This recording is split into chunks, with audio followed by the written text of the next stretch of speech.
What's going on, everybody?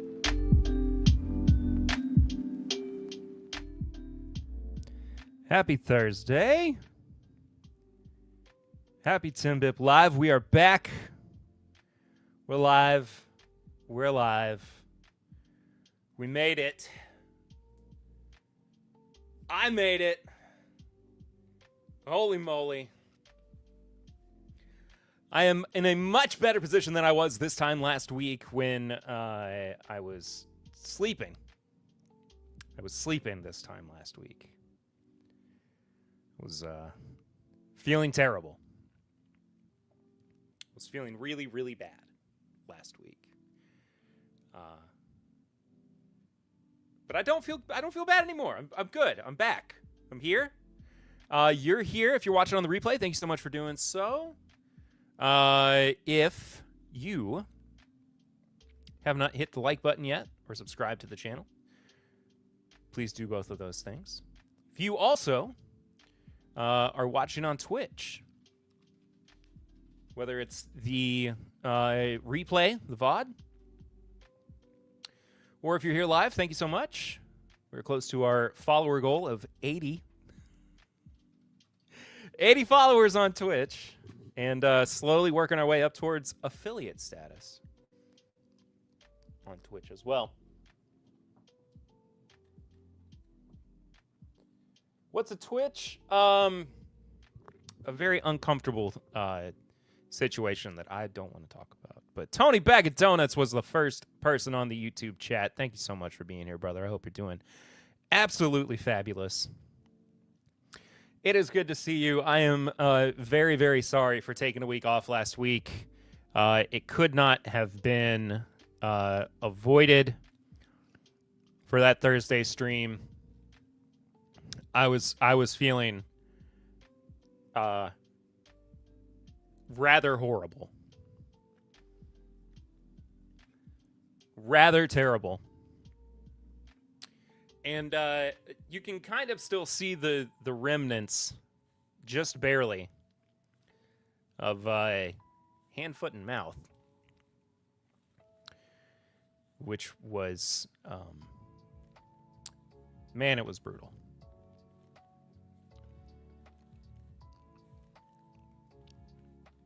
But it's over.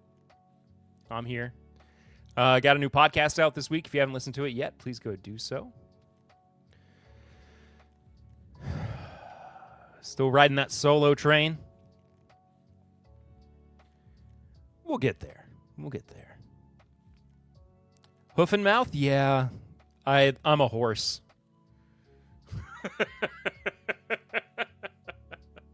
I'm livestock. I eat from a trough. Is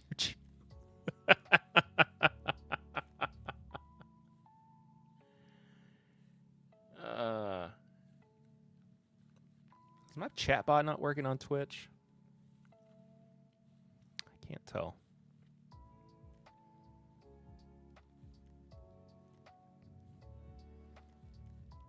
Let me check on this real quick. Other stuff that's been going on. Other personal stuff. I don't know what has been going on. I'm trying to think.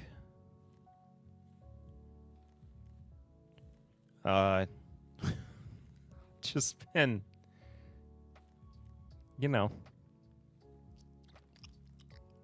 just been going at it, I suppose.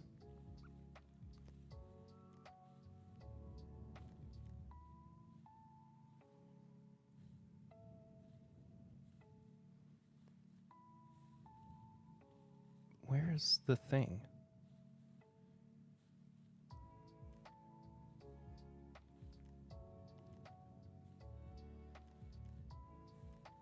Okay, there we go.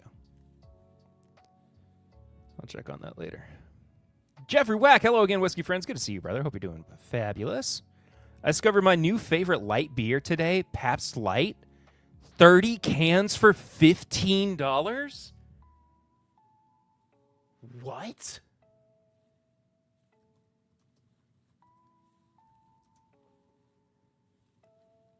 Oh?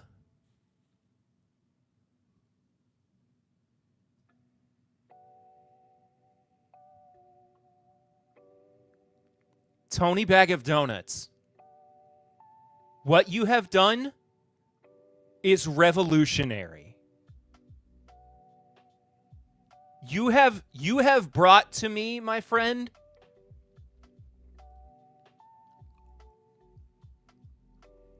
you have brought to me perhaps the greatest invention in the history of mankind. Look at this. 3.5 carbs, 96 calories. Pabst Light. This is my Pabst Light podcast. I'm gonna lose it. Oh. What's the merch look like? I don't want your cookies. The merch is okay. Oh, wait. I haven't even gotten into it yet. So crushable?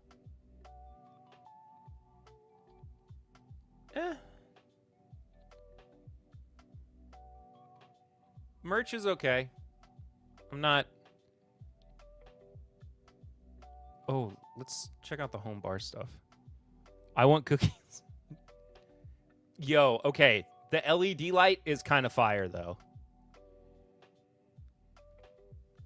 That's pretty dope.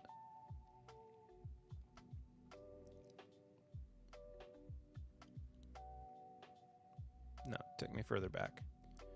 All right. Well, next week, wish that hat had a little more. Yeah, the hat's a little plain, but I mean, this is a very plain can. I don't mind this too much. I will be very honest. But this is pretty dope. I am so happy that this is a thing. Contact? What would I say? Hello, can I please have beer? Sponsorship?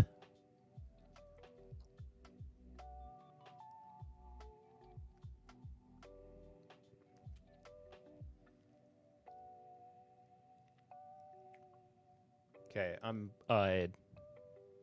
not closing that tab. I'm not closing that tab. Hello, I have a whiskey podcast. May I please have some of your beer? Would you like to sponsor me, please? I would love to have beer for whiskey podcast. It'd be cool. Give it to me, please.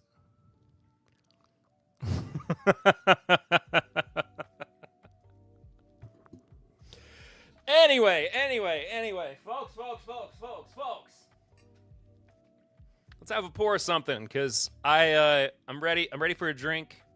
I missed you all. Thank you for being here. I hope you've had a good couple of weeks. I hope some of y'all tuned into some of the Twitch streams that I did last week as well. Starting out with just the regular old Jim Beam Black, by the way. Not regular, it's the 7-year. I've got something stuck in my teeth that is driving me crazy.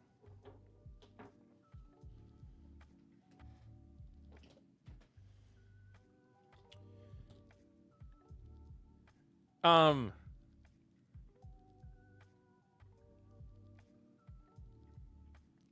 can't find it either. Oh well. So I took off my Thursday stream last week, as I was saying, because I had I had hand, foot, and mouth, which I contracted before my girls left for their vacation. And my symptoms started developing literally the day that they left. They left at like 2 a.m. And I started feeling bad that Saturday. I did have my foot in my mouth again. It's wont to happen, being me. Very common. So, Kyle Whippert, what's up, brother? I hope you're doing fabulous. So I didn't realize it at first that was what I had. Like, I went through this whole sequence of thinking I was having an allergic reaction. It broke out on my head first as well. And it wasn't until my dishwasher broke, so that's why I'm late. Well, it's okay. We'll forgive you, Kyle.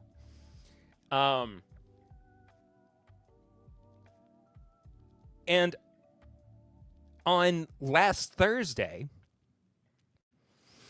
I went to go see Chad and Kyle. And I was feeling pretty rough. And I was explaining to Kyle what was going on.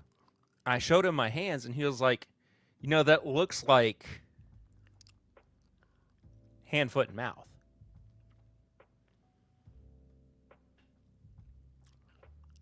I was like, you know what? That's it. So I basically shut down and quarantined for the next few days. Didn't do anything for the 4th of July, unfortunately. Finally, I'm feeling better. Pretty much 100%. Girls got home from their vacation on Saturday. They stayed with Lucy's mom through, you're basically a doctor, 100%. They stayed with Lucy's mom through Monday night. I did miss the 4th. My folks came and hung out with me on my front porch, on like opposite ends of the front porch. And they brought me beer and ribs, so I got to enjoy something. But I didn't get to, go anywhere. Instead of like watching fireworks or anything, I watched the new Captain America movie, which I did not like. I think it's pretty bad.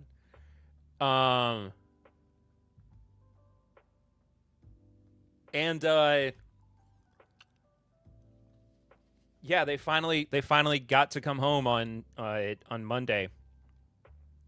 When I was like, everything's like healed over. I've disinfected the house.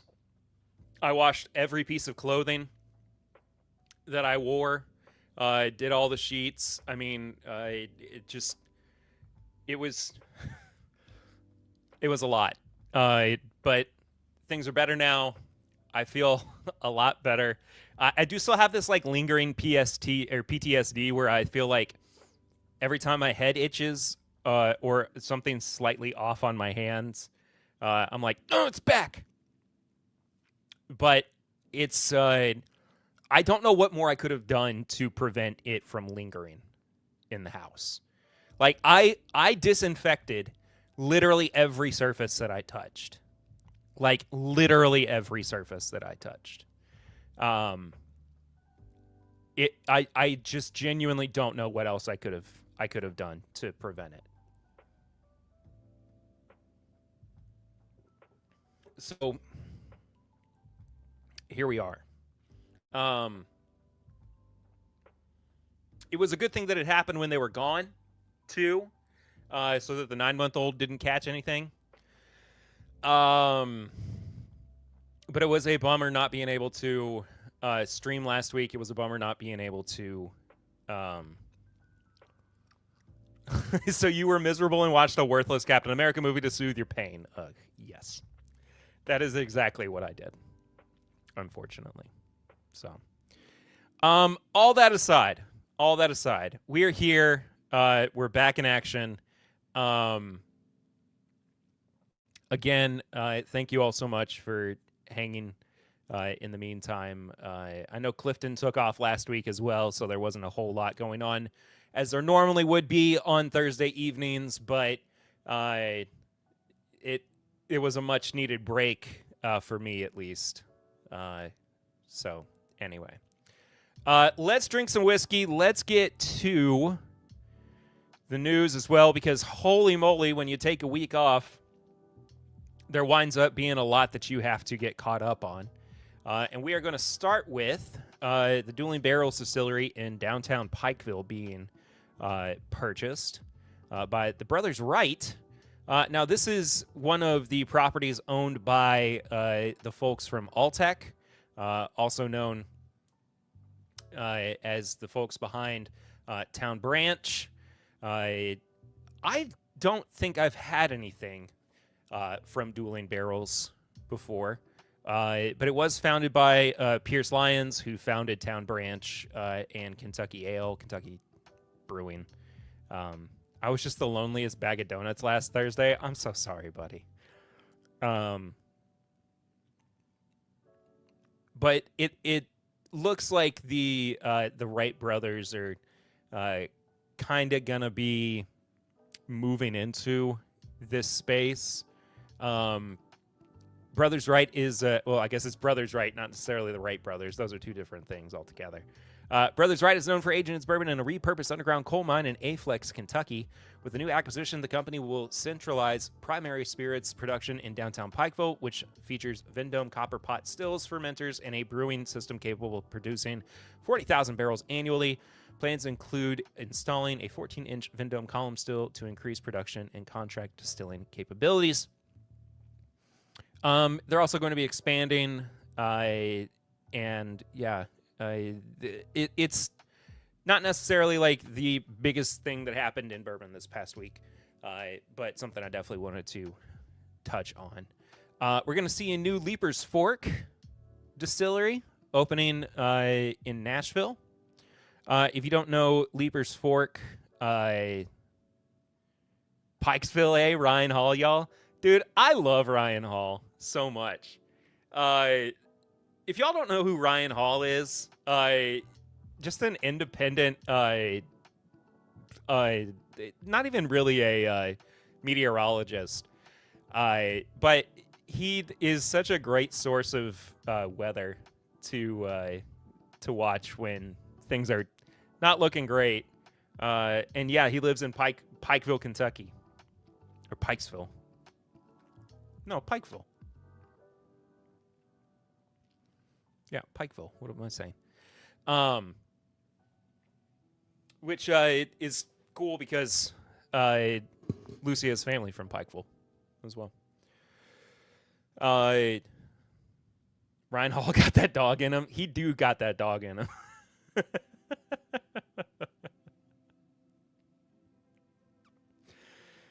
Oh man.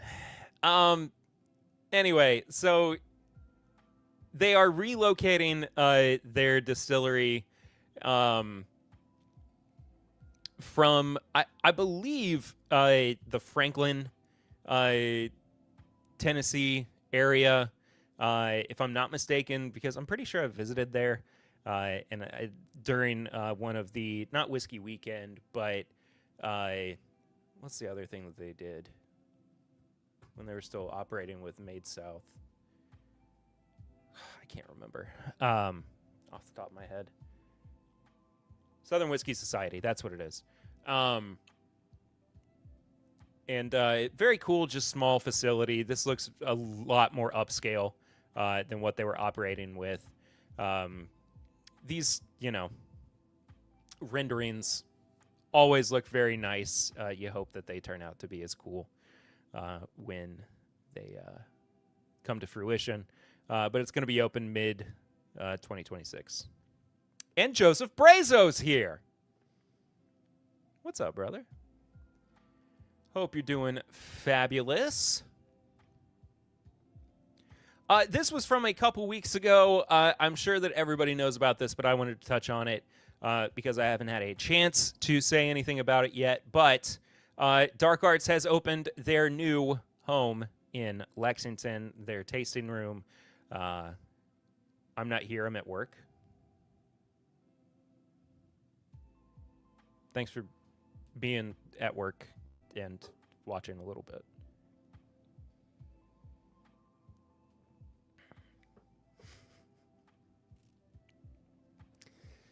But anyway, their new space is in the distillery district in Lexington, which, if you've never been, first of all, if you've never been to Lexington, please come visit Lexington. We love it here, and I love it here. I'd love to see you. We could go to the distillery district, and we could go to Dark Arts. I have not had the chance to go and check out the Whiskey House as of yet. I was supposed to go to the openings and the ribbon cutting ceremony, and I just did not have the chance to do it. And yeah, you can go see Sarah too, because she works there now as well. But just a very cool space that Macaulay has developed in this area. So, 3 Chord Bourbon has appointed a new CEO, Michael Nanula. He's going to oversee all the aspects of the business, including capital raising and the activities of his 4 departmental directors. He was the CCO prior. Excuse me.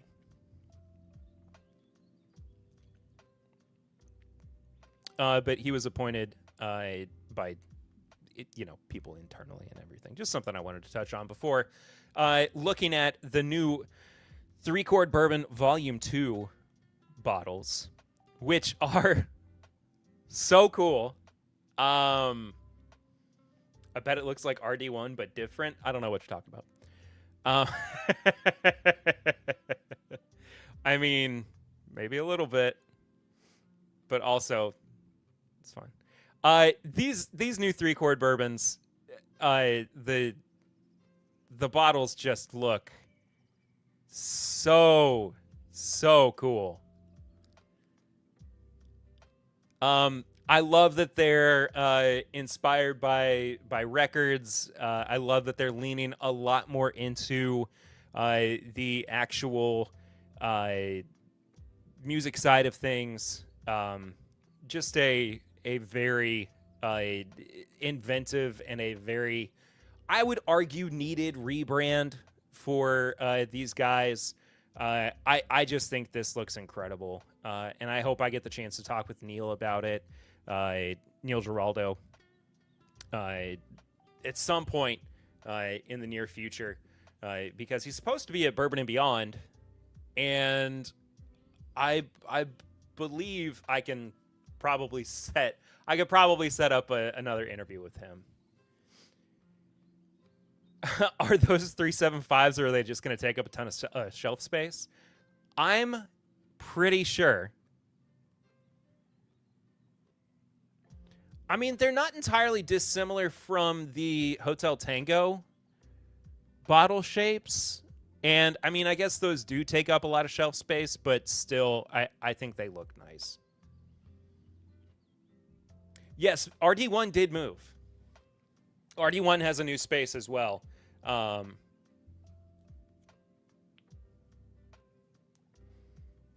And I'm assuming that this 1170 Manchester Street. Oh, that is what happened? There we go. Look at that. Teamwork makes the dream work. Anyway. Volume 2 releases features several new and award-winning expressions. Flipside Triple Wood Bourbon features blues guitarist Guitar Shorty. It's 4 to 7 years old, finished in French and American oak. Hard-pressed Bottled and Bond.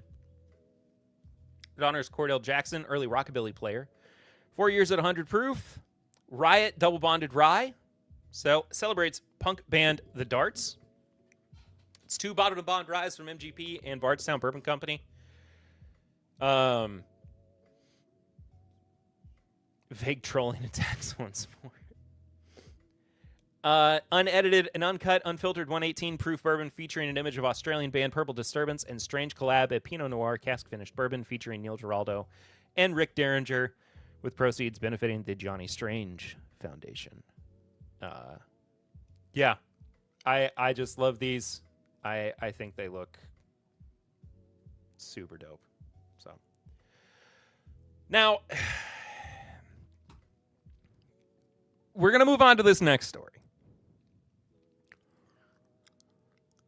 I am only going to be looking at this at face value. I knew about this from my own having been informed about it. Let me see, because I'm pretty sure.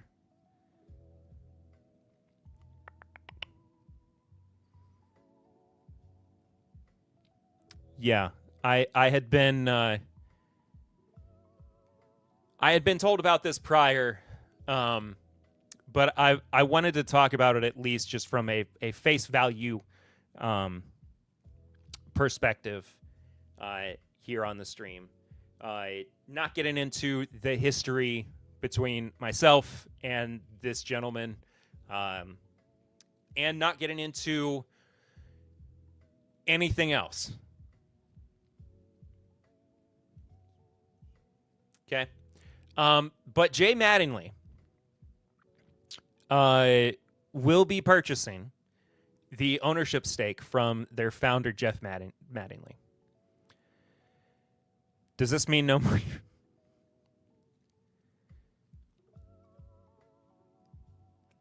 Nah, let's talk about it. Let's not. Jay Mattingly, 1845, is purchasing the equity ownership of its founder, Jeff Mattingly, leaving 100% of the company's ownership with an investment entity controlled by Andrew Varga and Carl Cardova of Goldcorn & Co. Cameron Mattingly, Jeff's son and vice president of production, will remain in his role overseeing bourbon making, blending, double staving, and custom bottling. All other employees will remain in their current roles. Hello, Emily Chambers. Good to see you. I hope you're doing phenomenal.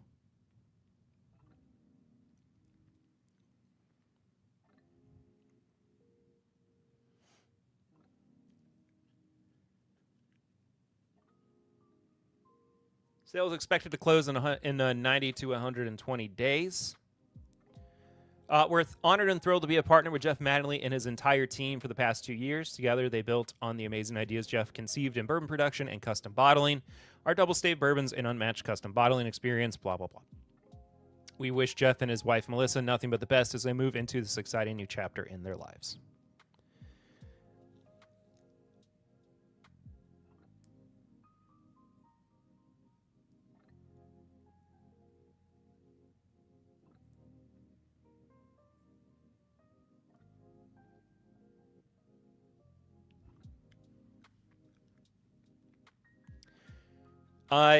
I believe that Bourbon 30 is just part of J. Mattingly. Kyle.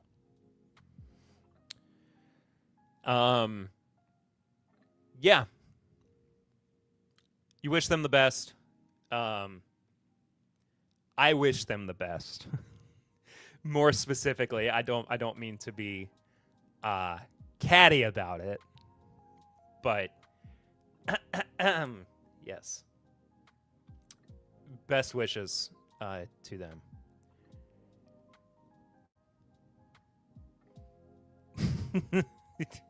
All right, let's move on. Heaven Hill Brands debuts a new Louisville office and corporate rebrand. You love to see big corporate doing big corporate moves. And they've got a new corporate tagline, too, Thriving Together, which it describes as a unifying message emphasizing collaboration, shared values, and a long-term success.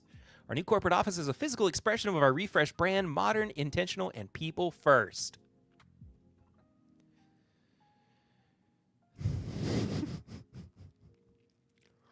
There's absolutely no shade happening here at all. The new office includes more than 150 dedicated workspaces, a 2-story cafe, a new product development area, an employee art gallery wall, and flexible spaces for innovation and teamwork. A tasting bar named Max's Place in honor of Executive Chairman Max Shapira was named by employees.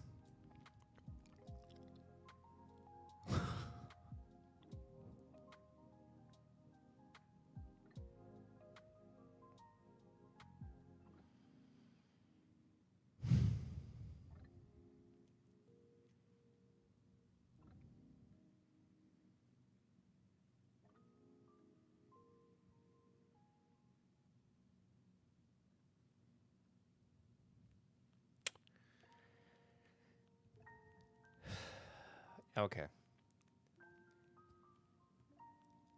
Let's get into it. Let's talk about Buffalo Trace. Anything to keep the PTSD demons away? They're always lurking. They're always lurking. Folks, let's get into it. Let's talk about what I would argue is the biggest news of the week, or at least the most controversial from a standpoint of what people have found any number of reasons to get frustrated over. Buffalo Trace has unveiled Colonel E.H. Taylor Jr. Distillers Council bottle. And boy howdy, is it pricey. Is it an expensive release, my friends? And holy moly, is it pretty though? I mean, honestly, this is just a really beautiful release. And I was thinking about this on my way home from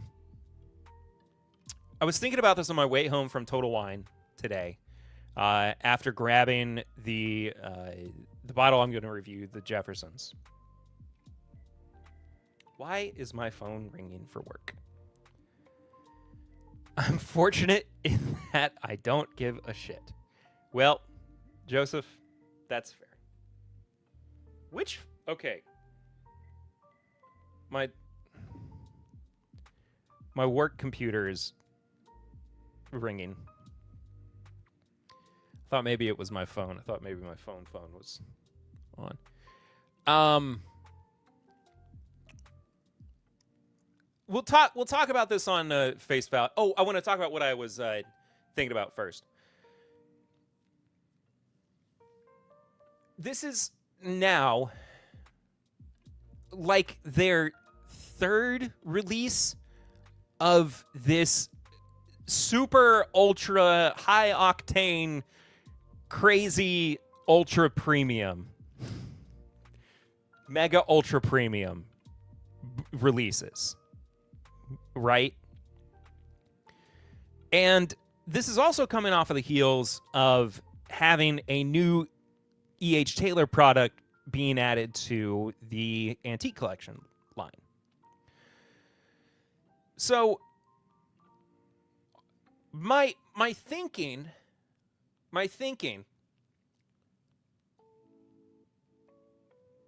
is that we're just gonna keep getting these until we've got like Thanos's Infinity Gauntlet of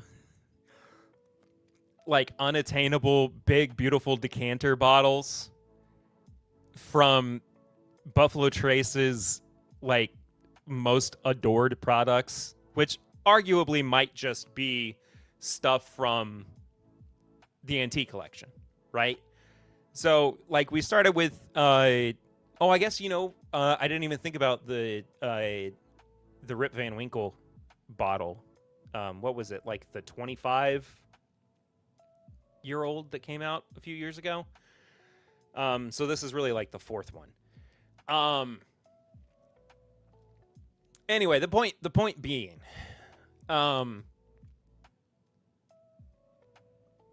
like, are we gonna see just the new edition of the the antique collection, but it's just crazy expensive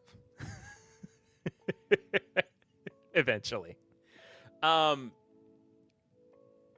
that being said, though, this is a $1,500 bottle.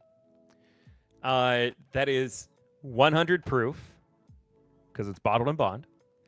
And it's inspired by a group of bourbon visionaries and retired craftsmen from George T. Stagg Distillery gathering at Buffalo Trace in 1996. Their mission to create the world's best whiskey, a pursuit that still drives Buffalo Trace. During the meeting, luminaries including Elmer T. Lee, Orville Shupp, Jimmy Johnson, Gary Gayhart, Al Geiser, Harlan Wheatley, Mark Brown, Ronnie Edens, and Leonard Riddle sampled over 30 whiskeys. A pivotal moment came when one voice remarked, "Well, we don't make whiskey the way we used to." This sparked a deep dive into the lost techniques of E.H. Taylor Jr., leading to the rediscovery of his innovative methods. To be fair, the BTAC line is very inexpensive. That's a fair point. That's a fair point. In the spirit of honor, tradition, embrace change, Buffalo Trace revived Taylor's sour mashing process, patent pending, and combined it with modern distillation expertise to create Colonel E.H. Taylor Distillers Council. This bourbon mirrors the 1880s production methods using Taylor's original mash bill and fermentation process. The result is a one-of-a-kind expression that stands apart from any other bourbon on the market today. Taylor's unwavering commitment to quality and innovation has helped shape every decision at our distillery since he set our standards in 1870. Said Harlan Wheatley, his enduring legacy left a profound impact on everyone present on that fateful day in 1996.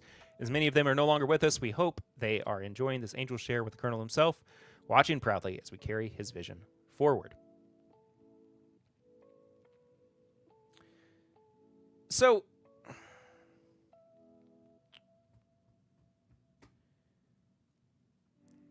written by the best AI. Yeah, no age statement.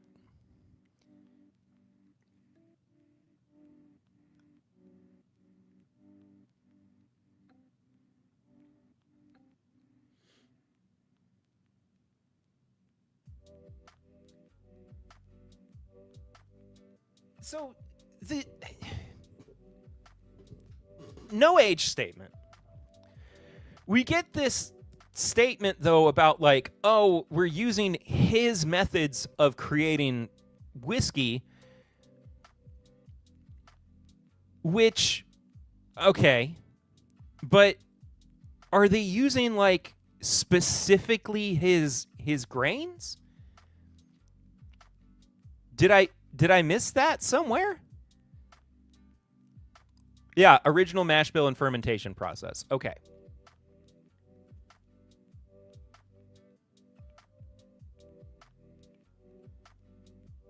This to me, I mean, truly, and it's so old it's considered rude to ask. This to me doesn't feel like it needed to be this bottle. And this is not necessarily a complaint over the price. I don't care. Whatever.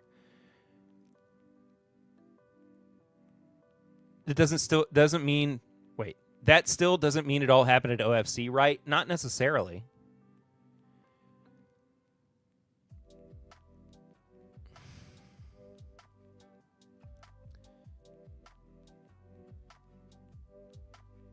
Somewhere in the back of my head, I'm going,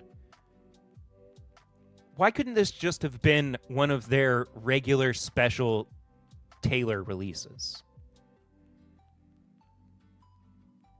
Regular and special is an oxymoron. But what I mean is like, that, you know, they're always doing these special E.H. Taylor releases, still in the tube, still in the normal bottle, even if it's like, you know, 3 or 4 times the price. But I think we've all kind of been like, hey, it would be really cool if they used, you know, his original mash bill, his original white corn recipe, put them in the fermentation tanks that they found in Bourbon Pompeii and made it one of those releases. So I don't know. I don't know. The market's in such a weird place. I understand that this is such a cash grab. I get it. I get it. I get it. I get it. I get it. I get it.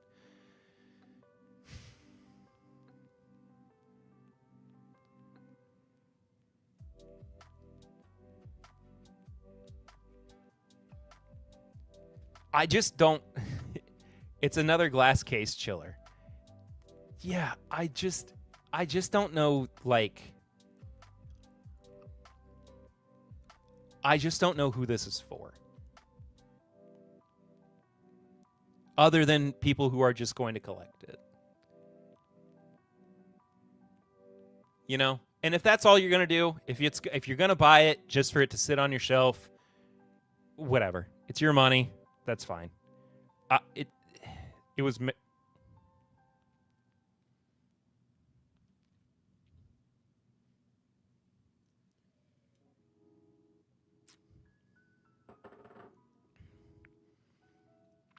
Dog. We are making... Things are going great tonight. My favorite was the E.H. Taylor. We left the front door open release. Yeah, that was when a guy came in with his own thief, and he tasted a bunch of barrels and then also peed in them. Fred Minnick's going to love it too. Just wait.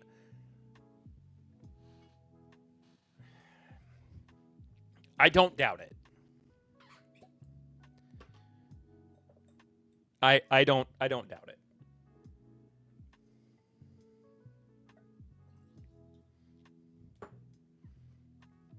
Am I just going to keep drinking Granddad 114? Yeah. Because it ain't for me, man. It ain't for us. It's fine. It is what it is. Let's move on. It sure is pretty, though. I can't wait to see one at Liquor Barn and have it sit there for 3 years. Let's move on to some releases that have been happening over the past week, or that are going to be happening soon. Rebel Bourbon is rolling out this year's 10-year single barrel for an MSRP of $99.99, 100 proof, and a limited allocation of 2,600 cases. So what's 2,600 by 6? I don't know. I'm not good with math. Flashback to 10-Bip Weekend 22 E.H. Taylor Underpants Edition. What?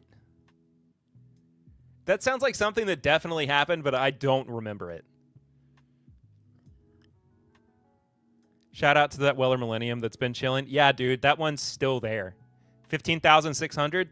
That's a fair few. Handcrafted to Rebel's original wheated recipe since 1849, Rebel 10-year single barrel features a mash bill of 68% corn, 20% wheat, and 12% malt. Historically, these have been quite good. I have not seen one in a long time. It might be a good year to grab one. So we shall see. Booker's. It's got a 126.5 proof by the pond. By the pond. It's the name of their new batch. 2025-02. I do love Rebelton. I just haven't had it in a long time.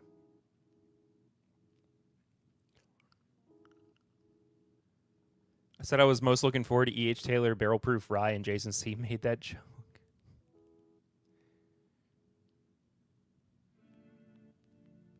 At least for, yeah, fair enough. The latest expression for the Kentucky distillery pays homage to a unique piece of no family history. Fred No, a 7th-generation master distiller and Booker's son, selected this batch during an unusually wet Kentucky spring. The whiskey's composition includes 29% from Warehouse G at Waterfill's 6th floor, with the remaining barrels sourced from warehouses J, 3, 1, HK, L, and 4. This feels like something you would say to awaken a sleeper agent. Just in that order for some reason. Ooh, my last bottle is soapified recently due to a bad cork and got me sad. Took me 2 years to get that right. Dang. My God, look at all those tabs. Call me old-fashioned. What's going on? Hope you're doing well, brother. We got a lot of news to get through tonight. I was off for a week.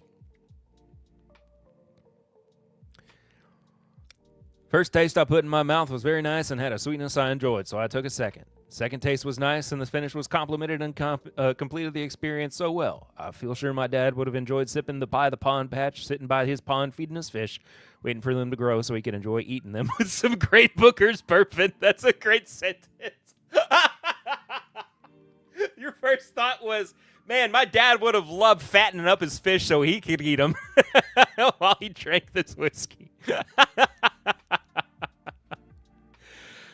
Oh, that's hilarious, dude. 7 years, 1 month, and 20 days old. Retail price of $99.99. Shocker. And we shall see. Crazy how last week had no news and now it's a stack up of news. That's true. Yeah, like when I streamed a couple weeks ago, there was nothing. And we are to the gills. I mean, to be fair, I would have had a little bit of stuff to cover last week, but the floodgates really seem to open this week.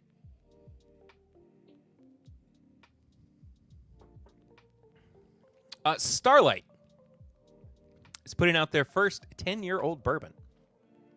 And this bottle looks so pretty. I wanted to see if there's a better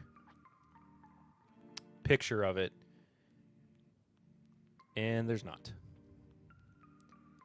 Actually, hello. Come on.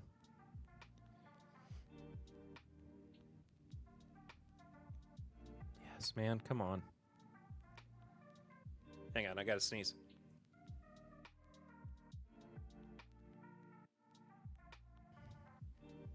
Excuse me.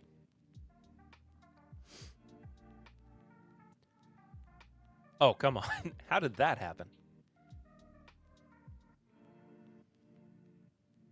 Hello? Everything just panicked.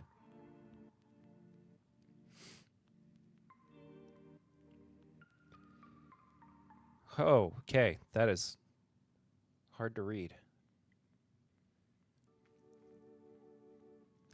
Never mind. Anyway. 120.3 proof. It's going to be releasing on July 26th at the Borden, Indiana location. I'm very bummed I'm not going to be able to make that. But that is a heck of a stat read there. 10 years old, 120.3 proof. It aged for 10 years in Seguin. I can't read that.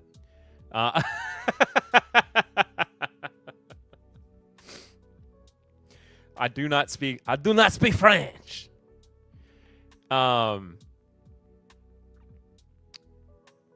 Yeah, it looks super cool. I'm excited for it. I hope that everybody gets to enjoy it. These Booker's batches are becoming E.H. Taylor special releases. I'm waiting for the Booker's Swamp Ass release. I want to learn all about Booker's years-long battle with the heat and the cornstarch. Yeah, my pappy always used to wake up in the morning and say, I need to go feed them hogs, and he'd have to spray have to spread a bunch of Arm & Hammer in his jocks to make sure his legs wasn't sticking together. And I remember him telling us stories about that over gallons of sweet tea and plates of smoked sausage so high you couldn't even see the whites of mother's eyes. Booker swamp ass. New Riff, I'm very excited about this. Their single barrel program is introducing 6-year bourbon barrels for selection. It's not doing away with the 4-year-old in the program, but it is going to include 6-year for selection now too. This is also on top of the 6-year rye. Excuse me, being in the mix as well. So I'm very excited for this. I first of all, of course, love New Riff. I've been looking forward to some of these barrels making it into the mix.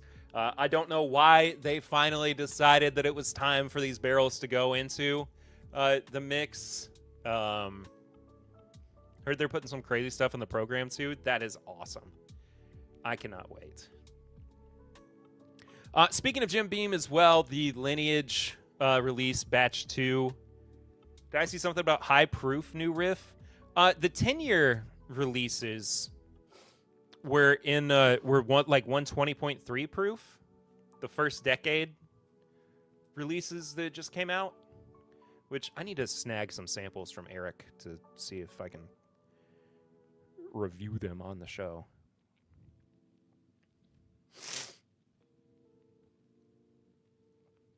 Anyway, Lineage Batch 2 will be released at the James B. Beam Distillery on Friday, July 18th. The second batch of Jim Beam Lineage, a collaboration between 7th and 8th generation master distillers Fred and Freddie No, features barrels aged 15 to 20 years, bottled unfiltered at 111 proof. Can't wait to see these flipped on the secondary. What do we think the prices will be? 300, 400, 500? Unreal. Yeah, it's going to be expansive. I don't even remember what the MSRP at the distillery was for the first. Some samples from who? I don't know. What did I say? We got a new Bardstown Distillery Reserve release from Bardstown Bourbon Company. Hokkaido Mizunara Oak Barrel Finish. After blending 9 to 18-year-old whiskeys, the whiskey blend spent 28 months finishing in 6 66-gallon barrels made of Japanese Mizunara oak. Hokkaido Mizunara Barrel Finish is presented at 109.3 proof and will be available beginning July 19th.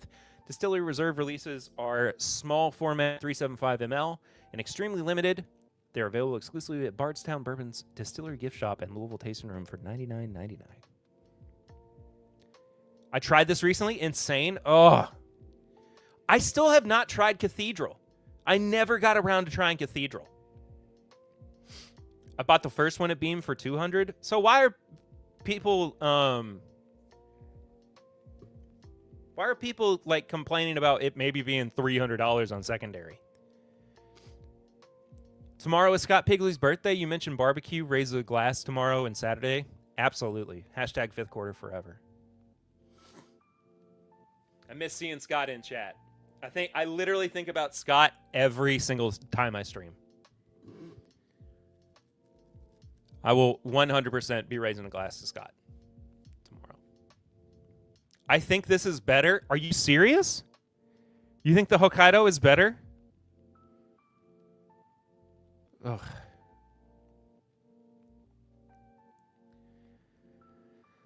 Oh. All right, let's get into some meat.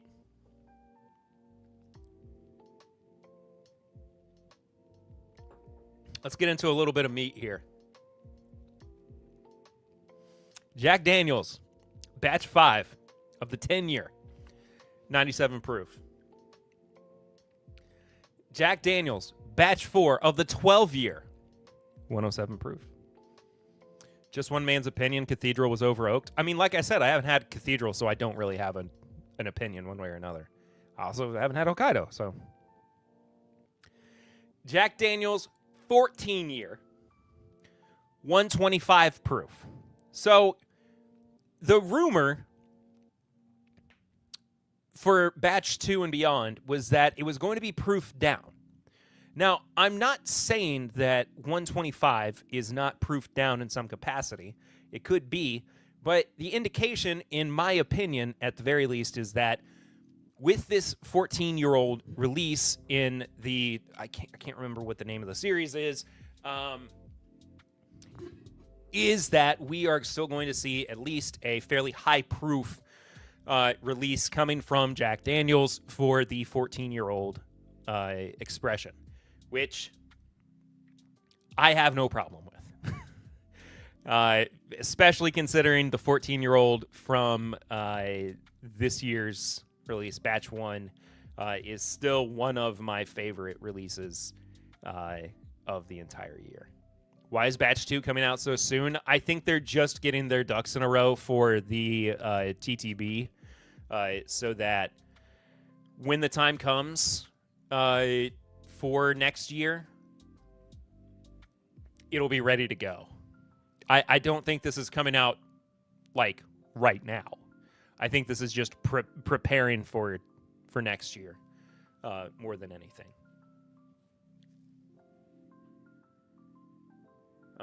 And I still never got a bottle of the first one. So we also have a new label for the Distillery series. Their little flask bottles. This is a Tennessee rye whiskey finished in table syrup barrels. What is table syrup? I have no clue. And it's bottled at barrel proof, 110. Going to be coming out in the winter of this year. See, Tony, this is why I'm saying, like, it's probably... Hey, Marty Whiskey knows what's going on, buddy. Good to see you, brother. I hope you're doing well. This is why I'm saying that, like, these... Dadgummit. These labels are preparing for next year or later on down the line. Because this one is not until like winter of 25. So we still probably have some time.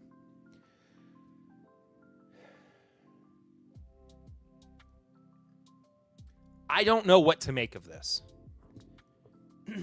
Cheers to you too, Marty. I hope you have a good stream tonight, buddy. If I can stop by, I will try to. So, Heaven Hill Master Distillers Unity. It's bourbon, 107 proof, crafted from a rare mingling of barrels distilled at Bernheim and Old Heaven Hill Springs Distillery. Okay. I don't understand. This friggin' fly is driving me crazy. I mean, it's just... It's something. I just don't get the purpose of it. Like I said, I don't know what to make of it. More than anything.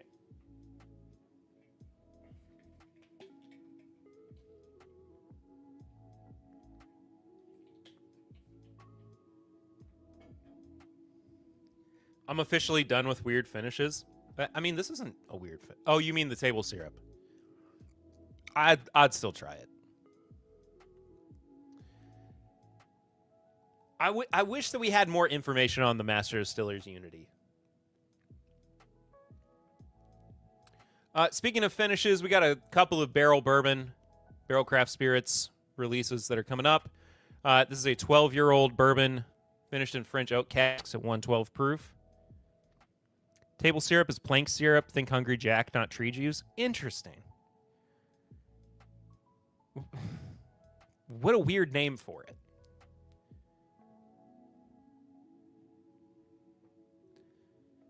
And they can't just call it, like, regular syrup.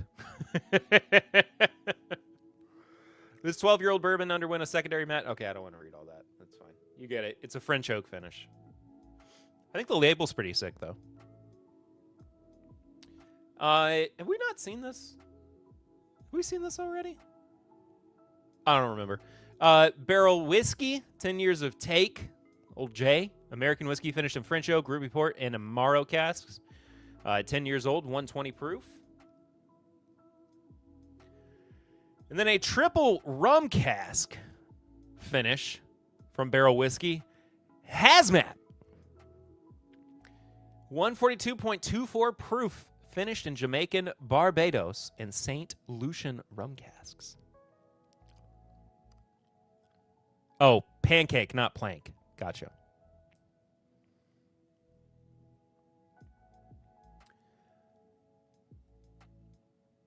I want to try this.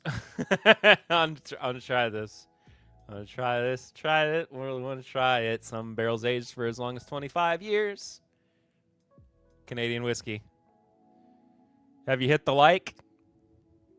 Hungry Jack is not aged in barrels, nor is Aunt Jemima. I mean, okay, fair. And then wrapping things up, wrapping things up before I get into the review. A couple of Larrikin. Bourbon Company labels. U.S. Marine Corps 250th anniversary. Kentucky Straight Bourbon Whiskey. 114 proof from our buddy Greg. And then American Light Whiskey. 7 years overproof. 144. Try before you give away your firstborn. I would never. But I will definitely still try it.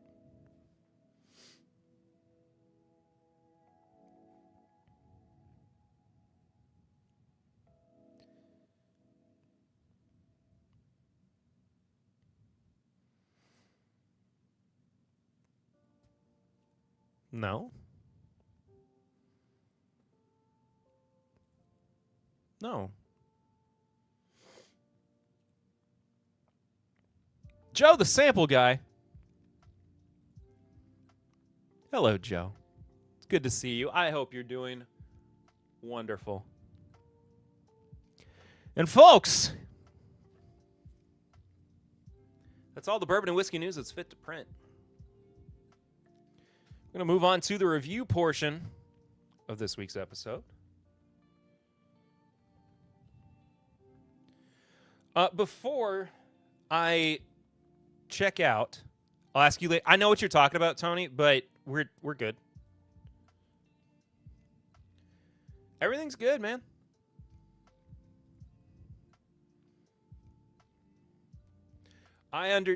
Unless something else has changed, I don't know. Just ask me. Just ask me again. Just ask me. We'll clarify some things. Anyway. Before I'm sure LMB would pay a pretty penny for your firstborn. My child is not for sale. What is happening? Why do people I want to just kind of get my palate prepped for Jefferson's Reserve or Jefferson's Bourbon in general with the regular old Jefferson's Reserve.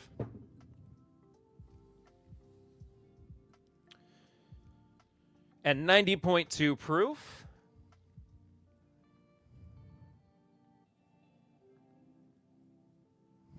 It's quite the step down from Old Granddad 114, so hold on.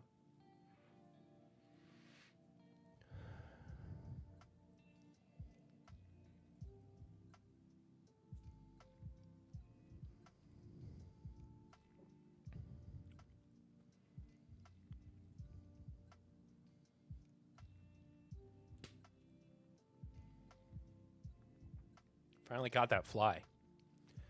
Why would you do this to yourself? Well, I need to know if this cast strength is any good. It's 130 proof. I've heard some good things about it.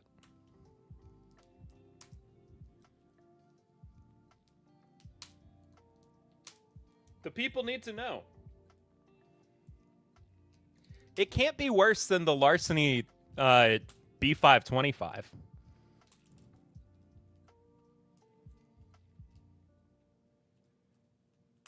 which after having gone back to a couple of times as well, has not improved at all.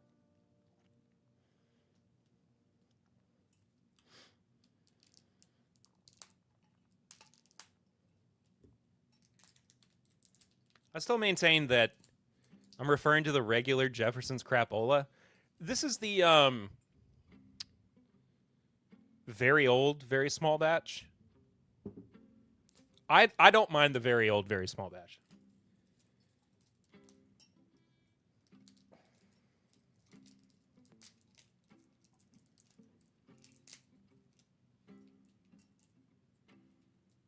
It's not the, like, what is the regular Jefferson's called? That's at, like, 83 proof or something weird. Like, not a normal proof. But the very old batch, or very old... The very old, very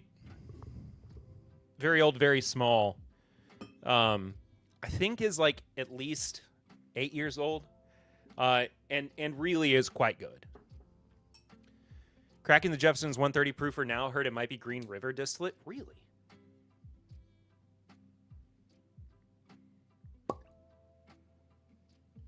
That was pretty good. That was not bad.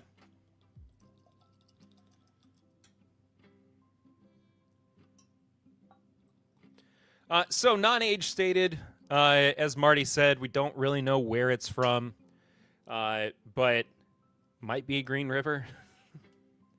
It says cask strength, but it would be crazy if it were exactly 130 cask strength.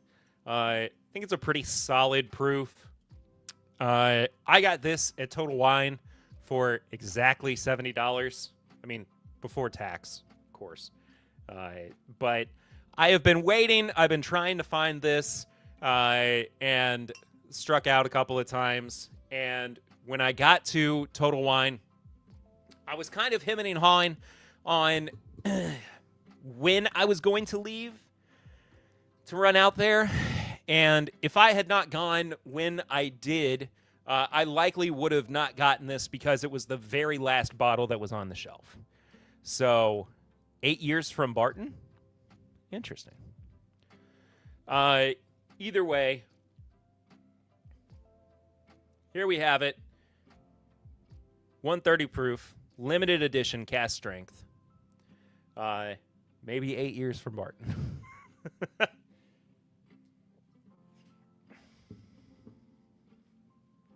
Put that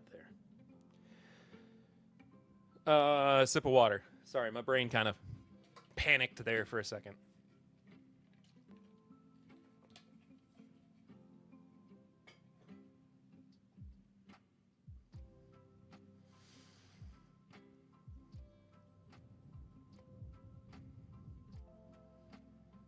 Color is really nice. Have a dark copper.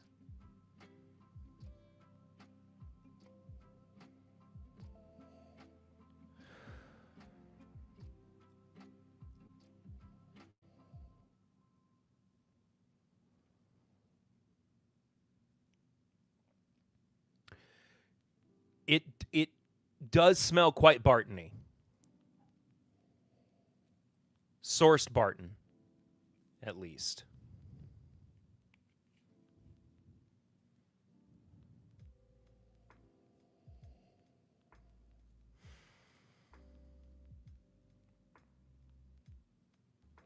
Tobacco, raisins.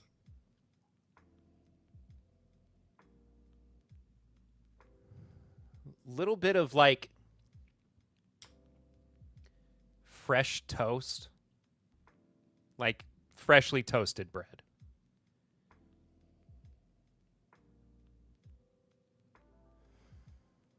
Slightly kind of like maple syrupy on the nose. Not extremely, but just a little bit.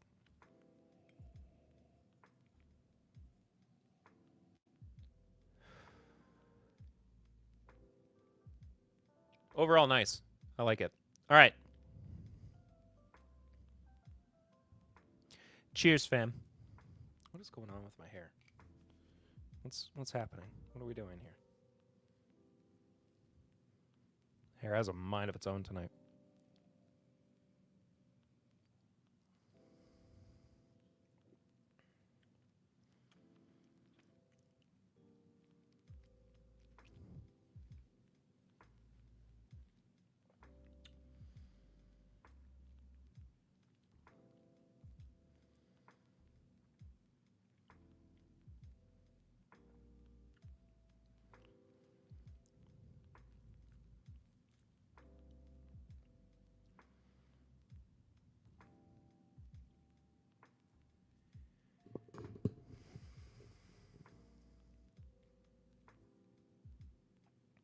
Okay. My assessment here.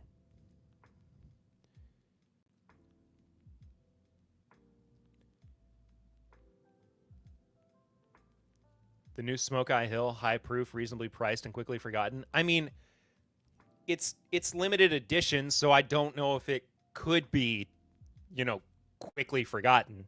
I mean, there's a good chance it could be quickly forgotten if it's just gone soon. Called just Jefferson's Bourbon? No, it's Jefferson's Reserve.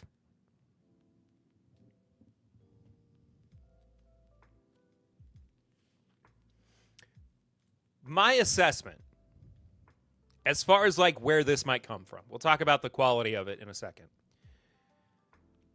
This feels very 75-21 for Barton. Having had quite a bit of it, especially from what a place like Rare Character has. It's just very clearly not as old.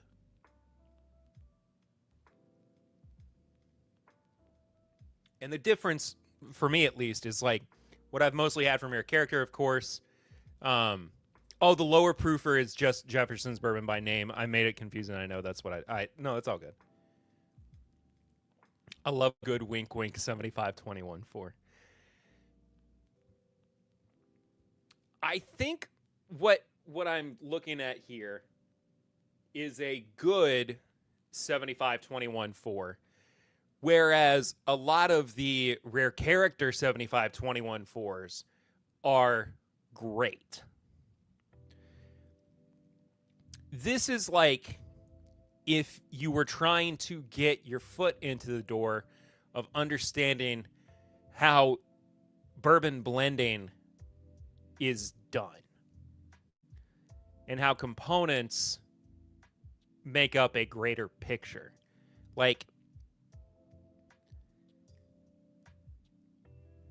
there are so many little minute details in here that feel very parts of a larger whole that maybe were kind of slapped together a little more haphazardly than you would have wanted them to be, but at the same time function pretty efficiently as an easy drinker of at its proof point. At no point at 130 proof have I gone, oh, that's hot. Oh, I need the water. Oh, I need some time. It's just it's just very like, it's very mellow for 130 proof.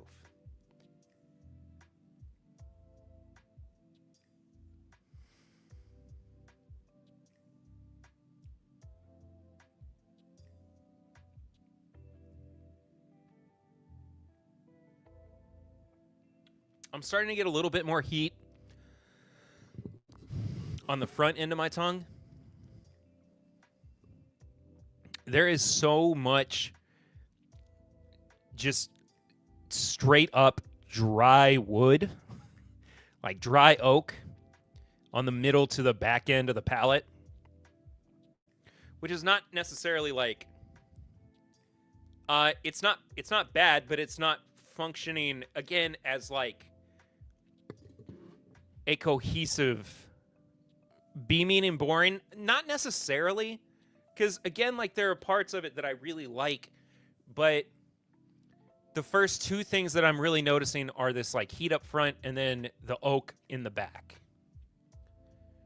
Like if I really dig my heels in and pay attention to it, I'm starting to notice more like French vanilla, some more honey, some more like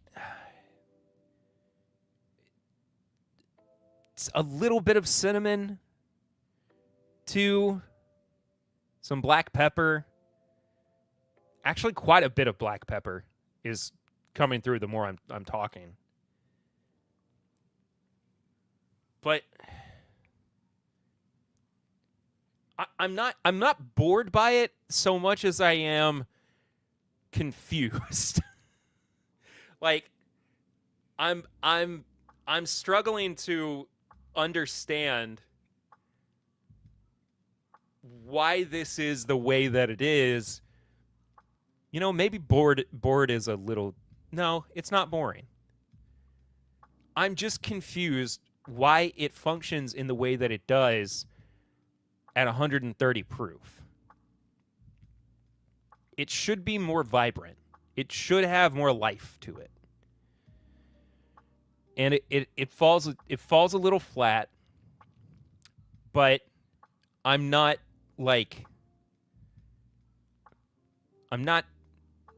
enjoying it. Here's a really direct comparison that I will make. Last year, I had a batch of bullet barrel strength that I hated. And I don't mean like, oh, that I couldn't find anything redeeming about it. Like, it was underdeveloped. It was very poorly blended. There was nothing that I wanted from that batch that I was able to, like, engage with. I'm at least able to engage with this and find some merit in it. I think this, I'd rather not hunt for flavors. I mean, fair. But I am still enjoying this. Guys and gals, don't have 800 bottles of whiskey in your home. I just spent 5 minutes trying to find my Jefferson aged at sea cask strength.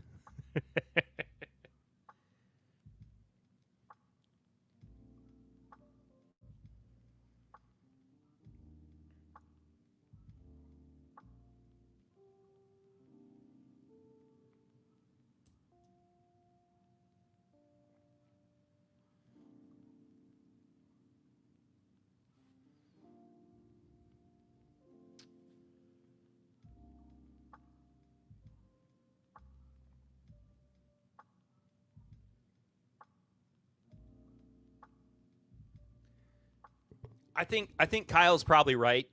Like a solid B tier is accurate.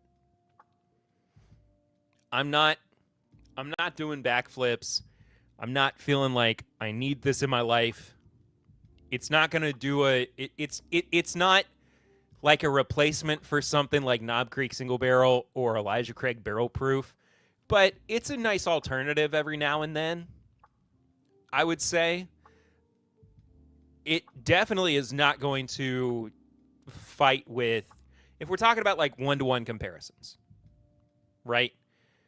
If this is Barton, this is absolutely not going to win in a fight against 1792 Foolproof. I started with Picking in the Rain. Oh, let's go. Oh, I love Picking in the Rain. I haven't had that in so long.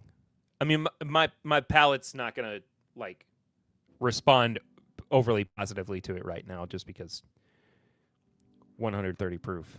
But I need to have some soon.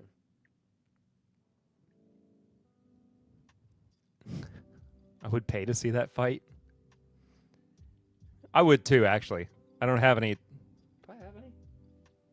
Also, Papa Ritter's in the house.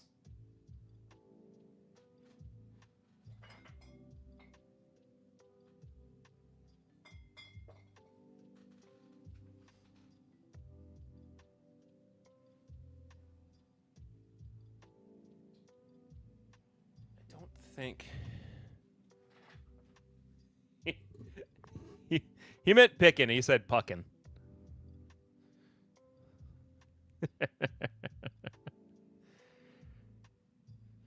Anyway, I that would be a good good battle between these two.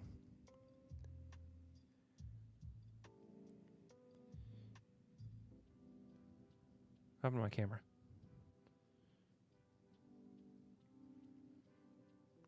My camera froze on one screen for a second.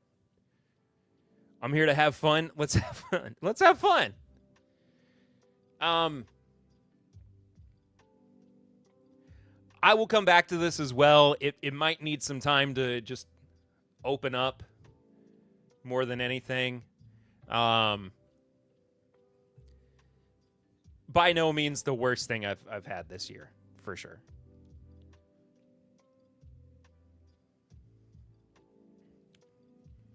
I will have more of it. I will say that much. But you know what? I feel like I need to do. I don't normally do nose palette finish and price on live streams, but I think I'm going to.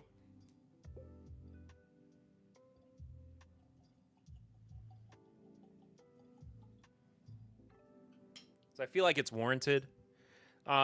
So anyway, Jefferson's Reserve, cast strength, 130 proof. We're going to do the podcast version of my review system, which is nose, palette, finish, and price, with each category out of 5 and a final score out of 20. If you're unfamiliar with it, you can multiply by 5 if you want to find out what the total score is. And that will give you a good idea, I suppose, of how this might rank for me on a 100-point grading scale. But I've been doing nose, palette, finish, and price since like the first 5 episodes of the podcast. So, nose.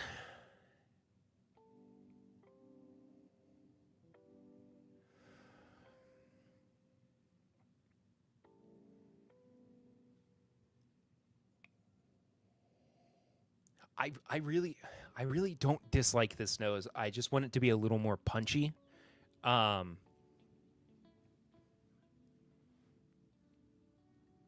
It's not subtle, but it's not like in your face either.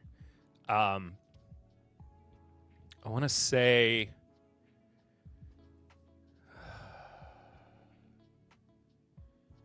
I want to say 3.5.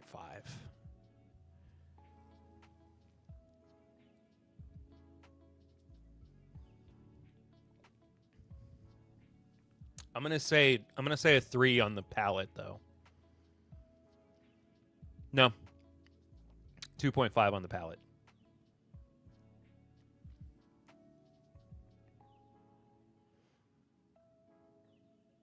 There's a citrus note in there that I wasn't getting earlier, which is nice.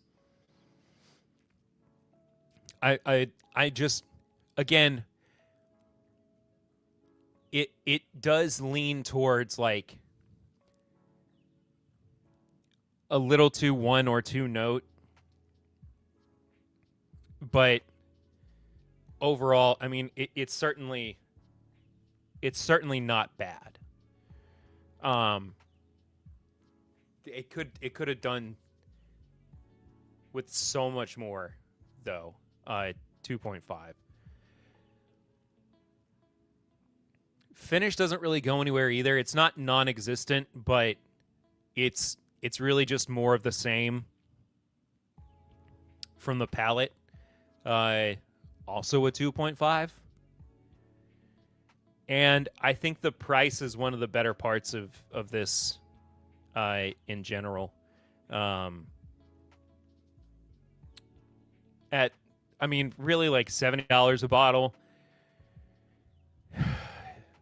Reportedly 8-year-old Barton, 130 proof. Arguably a direct competitor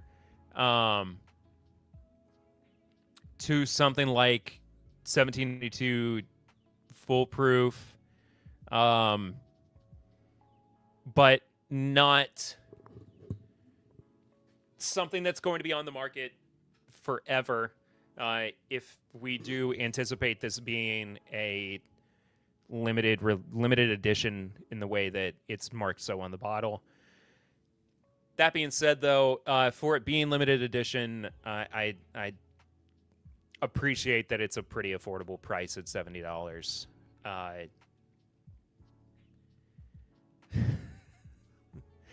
just wish it were better overall. 3.5 there as well. So I believe that takes me to a 12 out of 20, which not the best score, but I still maintain that this is more of a like B tier than a 60 out of 100. I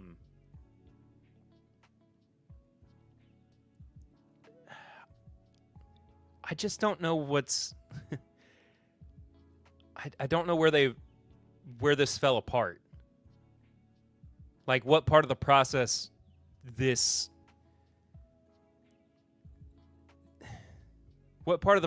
hurt this the most? I mean, I'm assuming it was the blending, of course.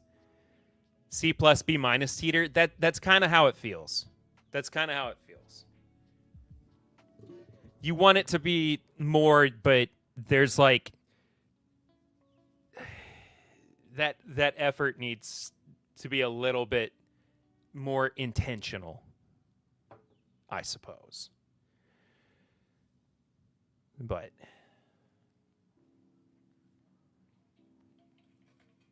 it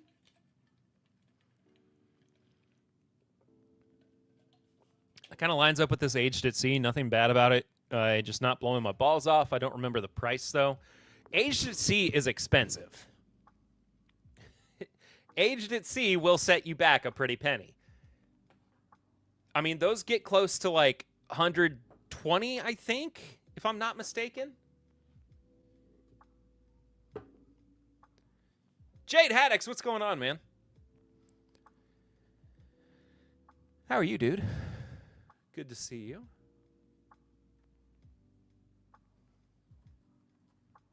And my keyboard's asleep.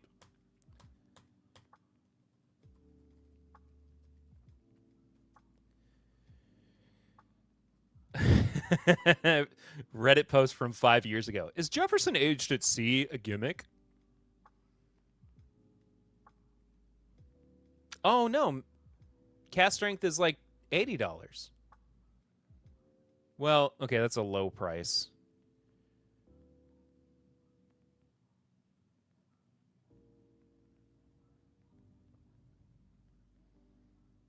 Small batch is 80?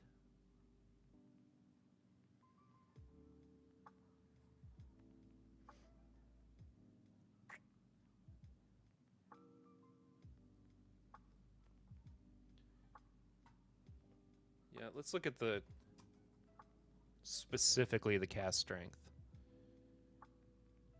Okay, my view of this is skewed from like when I was first getting into bourbon and thinking, "Oh, that's that's astronomical."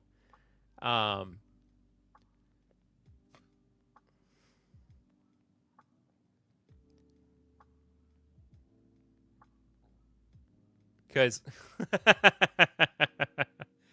oh shoot, yeah, on Bottle Raiders, the price range was 60 to 99. Newbie COVID Reddit threads are the best. Oh, they're so funny.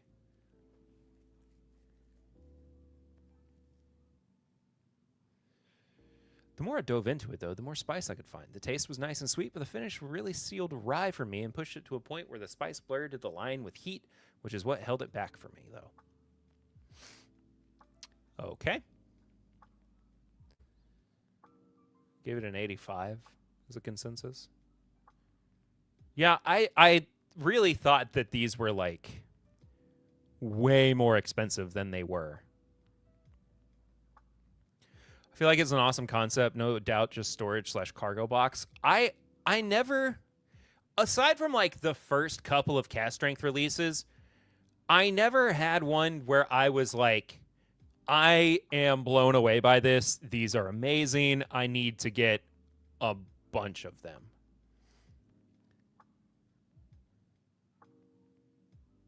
Oh, this was Jay's actual post, where he gave it a 6.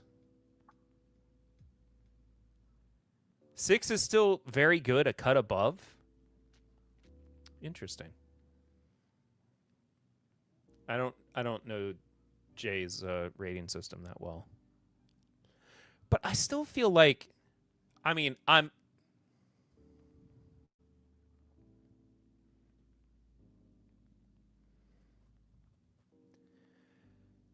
still feel like I could be off. It is pretty sweet and spicy.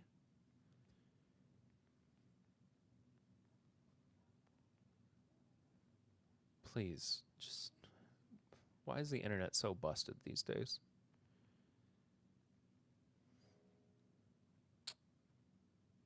Ocean Aged at Sea New York edition. Cut to proof using New York water and bottled in Manhattan. Really? I don't think I knew about this.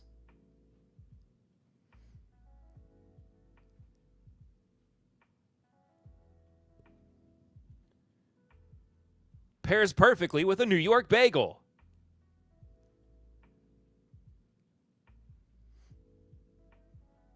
Oh, what are the 1-star reviews?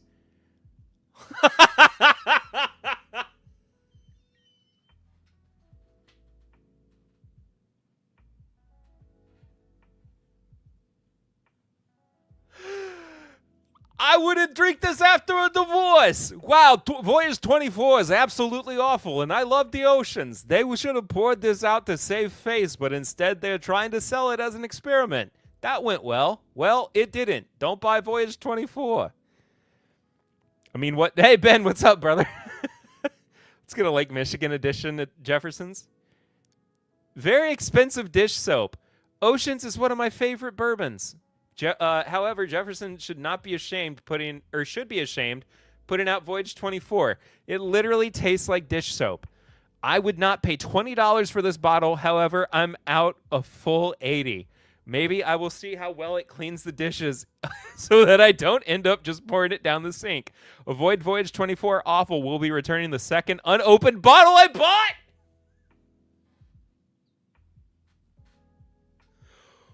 What? Wait.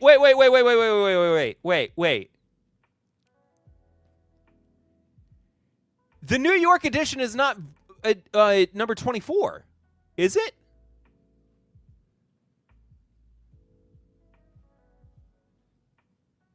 Hang on.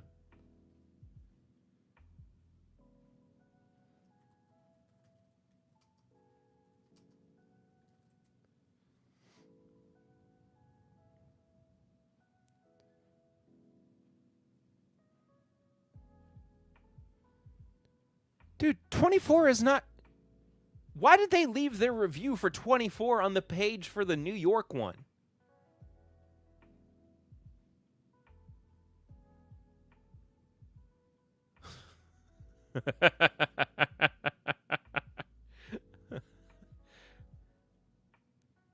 Oh my gosh. 2 dudes accidentally left. That is so funny. So here's Voyage 24, right? It started in Port Everglades, Florida. And it ended in Port Everglades, Florida. The New York version ended in Manhattan.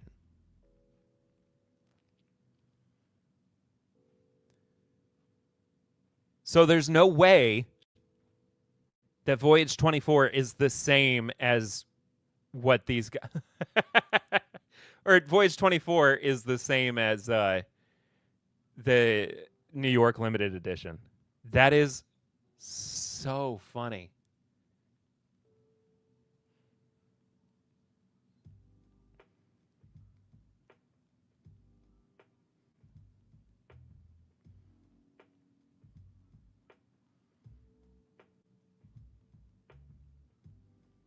Okay. Well, let's just not,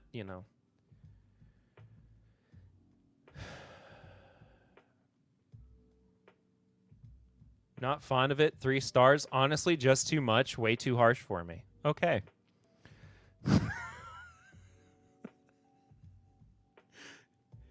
You're doing great. You're doing great, guys.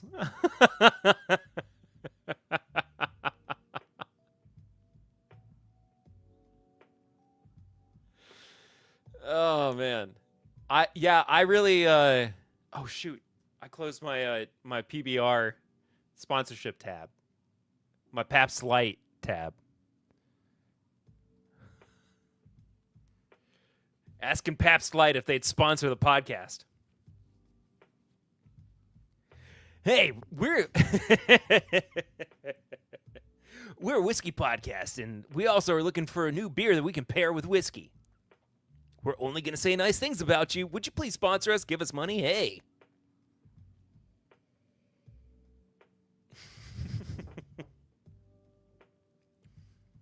That's what Tony and I were talking about at the very beginning of the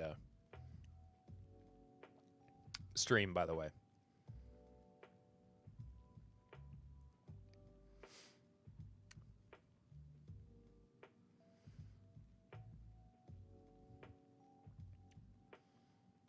For anybody here, I'll show you for anybody who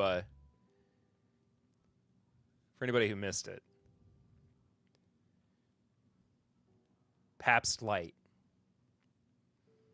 PBR Light. Still got a blue ribbon after all these years. 96 calories, 3.5 carbs. Summer never tasted so hipster. I'm genuinely so excited about this beer. Chelsea Victory over on Twitch. Did you win the Nationals in backyard baseball? Yes, I did. Thank you for following up on that for my stream last week. For anybody who missed it, I was streaming backyard baseball, and my team, the Humongous Melonheads, won the Nationals. It was a hard-fought battle with some of the most most headstrong and well-intentioned youngsters out there. But I was very proud of those kids. They lost their first game. They lost their first game in the Nationals. They came back and won their next 3 though. So it was quite the success. It was quite the success. I was very proud of them. I haven't been able to touch backyard baseball since then though. Because because of me being sick. Throughout the week, and I've been like, you know what, I'm just gonna play Animal Crossing for something easy, and B, because I put so much energy into that team that, and Chelsea's right, when you've reached the top of the mountain, what else is there left to do? Papa Ritter said I still need to pick my team. Yeah. Mine went from Savannah, Georgia, through the Panama Canal to Australia, Japan, Tacoma, and back to Georgia. You're aged at sea. You're Jefferson's. Tony, you do have a lot of whiskey. You got a lot of bottles of whiskey, brother. I'm not saying I don't, but it's just so funny. I think about, like, every time I stream, you're like, I'm going to pull out a bottle that's relevant to what you're doing tonight.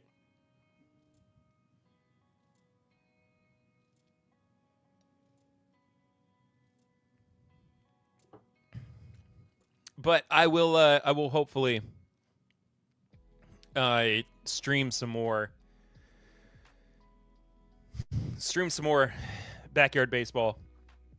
Maybe I'll do like a stream only team on Twitch. That'd be nice, actually. I really liked the Humongous Melon Heads, though. They had a lot of spirit. With Coach Stinky.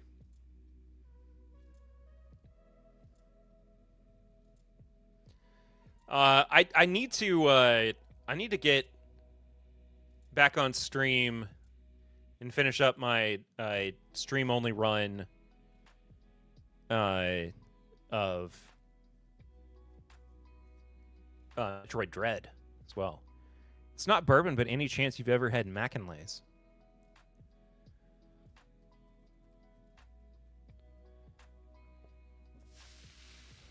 The answer is no.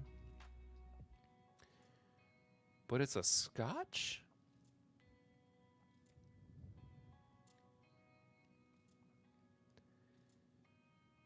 Blended and single malt scotch. Now, I am not opposed to scotches. I genuinely do like scotch.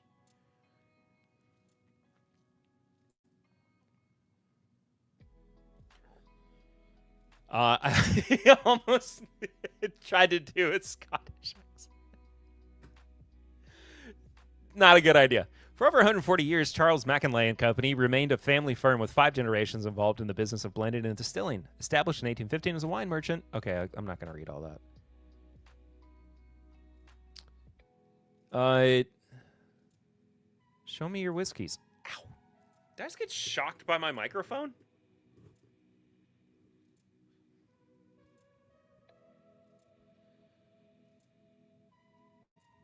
Wait, they have 642 brands?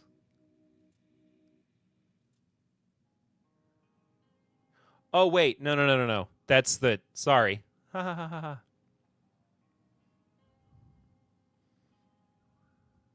I don't, but it's worth a try. I went to the wrong page.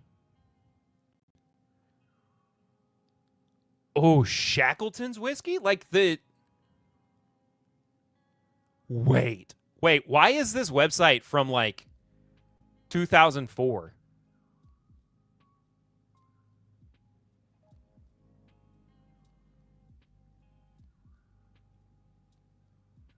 Wait.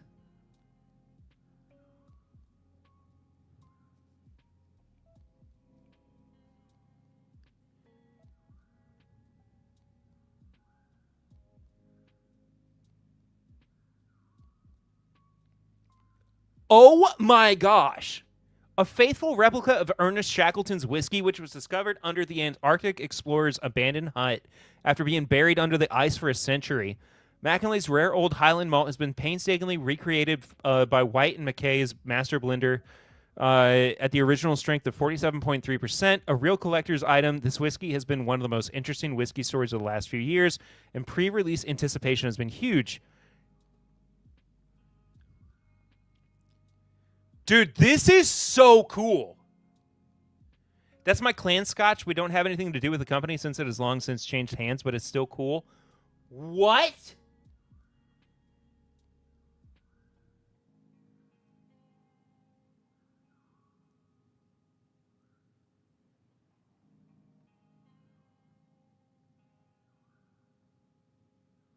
Dude.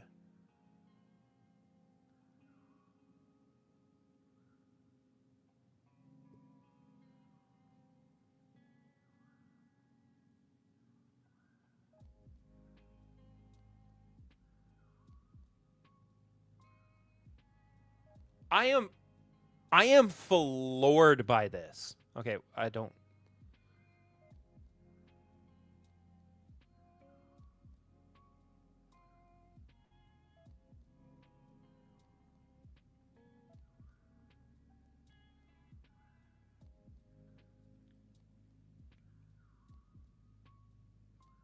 So there's like literally.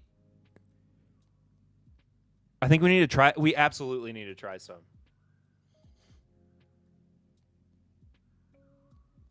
I love the Shackleton story as well.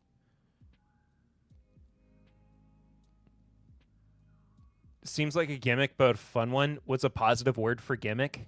What's a positive word for gimmick?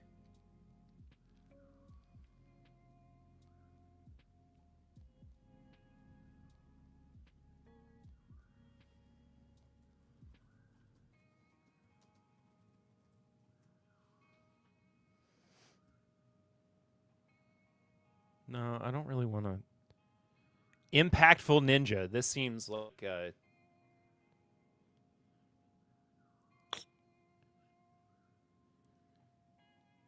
Hook. Hook's actually a good one. Oh no, I know you're not hating on it. I'm like in agreement with you. We toasted with some at my cousin's wedding. I think we did the fancier version that one time, but since then it's just been the blended replica version that is much cheaper. Innovation's a good one too, yeah. Ingenuity, I feel like is not right. Novelty, maybe, but that still feels like a negative connotation. I like Hook. I think Hook is the best like way to describe that. Or innovation. I'm down with Hook or innovation. I think they I think either way those work. I cannot get over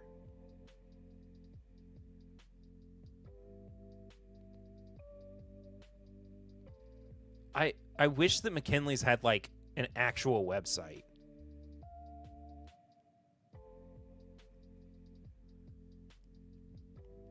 Unless you ask the question, what's the hook? That sounds negative. I mean, that's fair.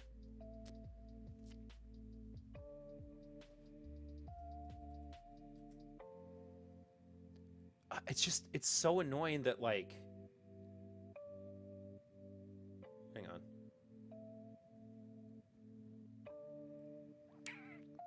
It's so annoying that they have like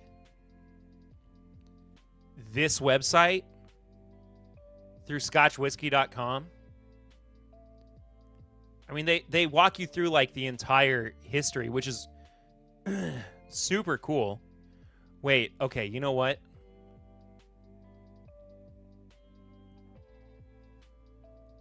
Boom.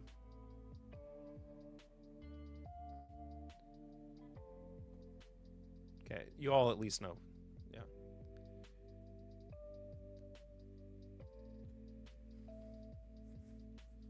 Yeah. White and McKay light.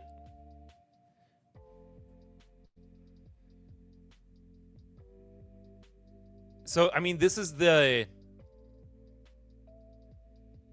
Oh, wait. So, like, that's the only product that they have now?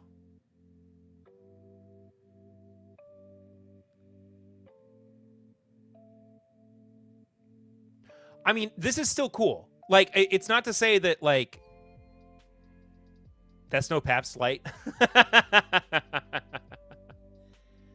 I mean, Chelsea, like, I want to try White and McKay for sure. But I, like, genuinely just want to try McKinley's. More than anything. Because this is a... But it's blended. I mean, it's fine. It's fine that it's blended. This one's 175.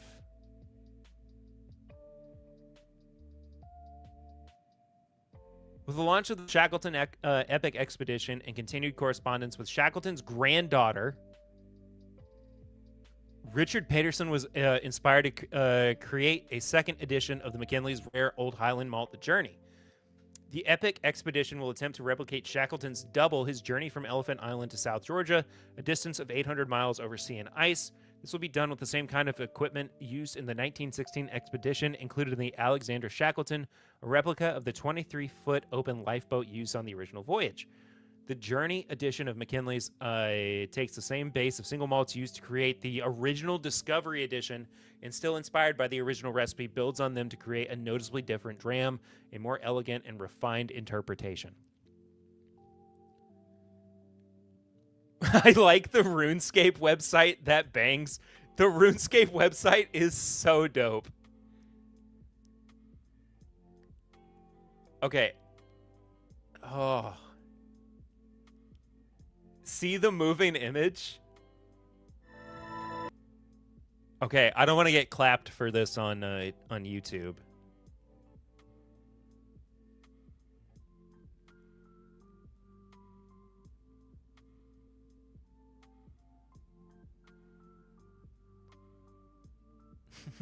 To fortify his Nimrod expedition. That's so funny. I forgot that's what his forgot that's what that was called.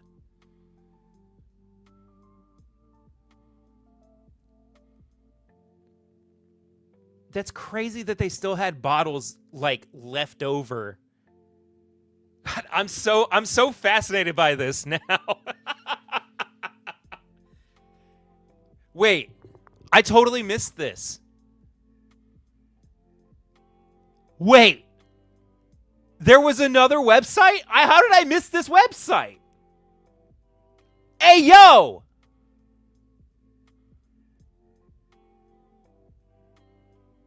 Basically, make me a blend that will warm my boys up, yeah.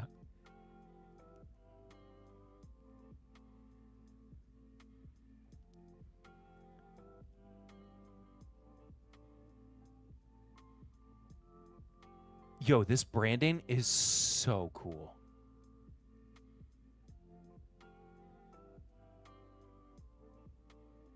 Okay, it's not even really a website. It's just kind of a landing page for their brands.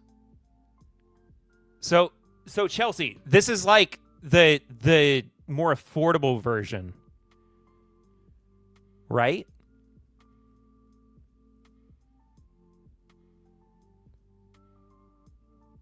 Dude, I just want to do a Shackleton stream now. No, just close the...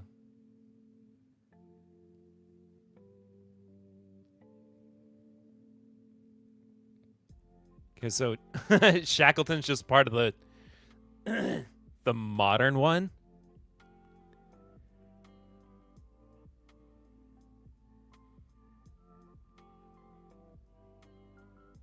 Dude, I want to try this so badly.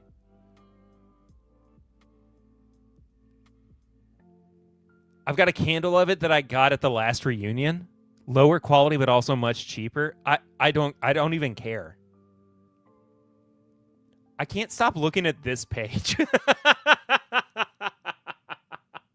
I literally just like, I'm obsessed with this page. But also, oh, this is so pretty.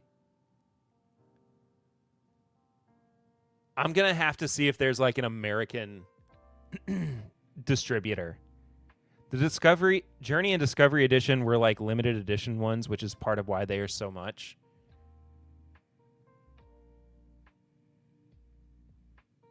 Hang on, I want to look at something. Sorry, I'm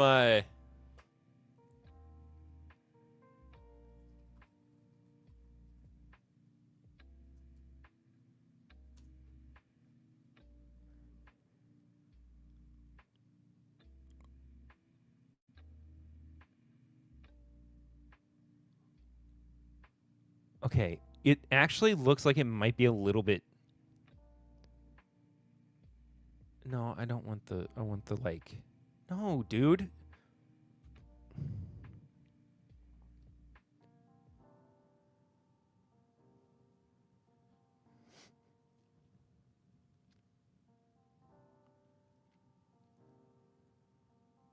Whatever. Anyway, this is awesome. What an incredible little tangent that we've gone down.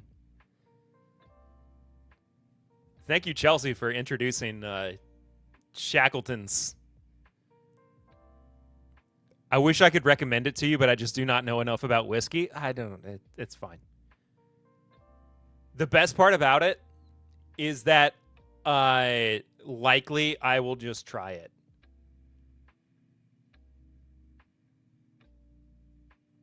How did I just get back to that page again?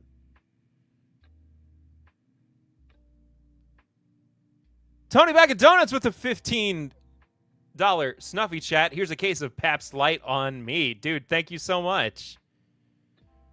A rabbit hole, if you will. Yes. That will absolutely go towards the Pabst Light fund.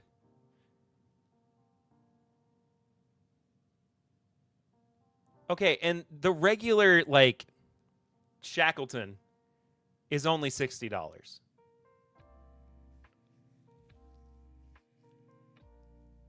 That's perfect.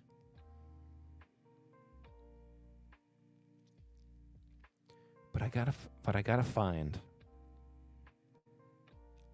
this guy. This is what we need.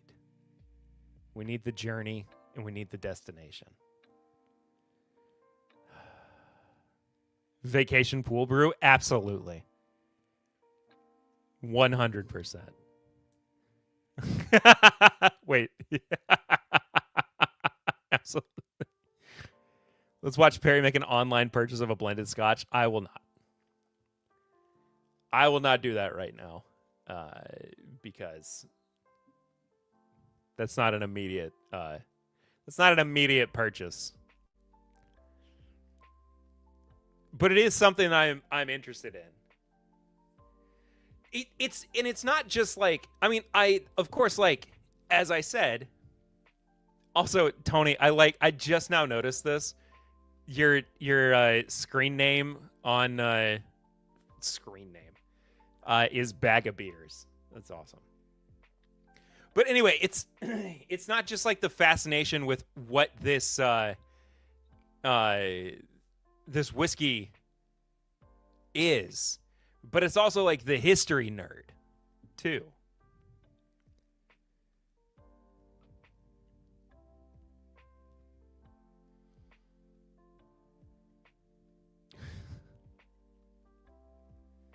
Yeah, it's not a must-have right now.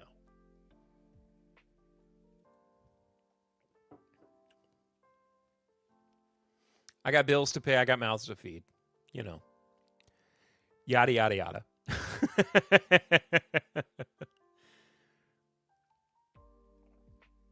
It is definitely one of those things where, like, if I had known...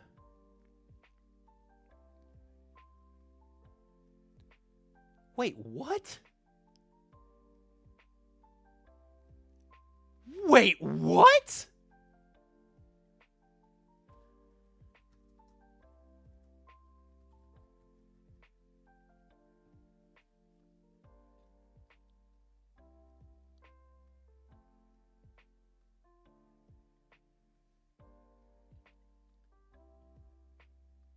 Hold on, let me make sure my...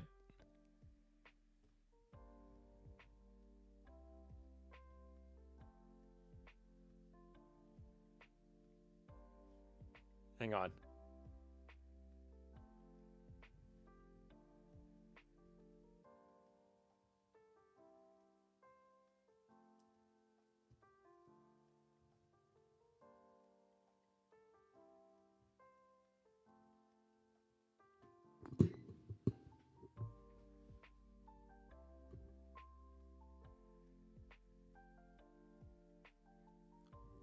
It's just in town?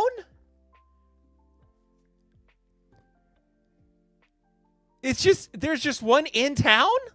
Are you kidding me?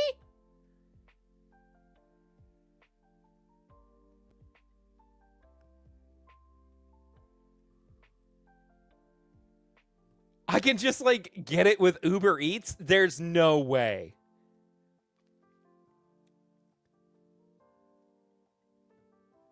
Guess you gotta go get it. I need to confirm. No, I need to confirm this.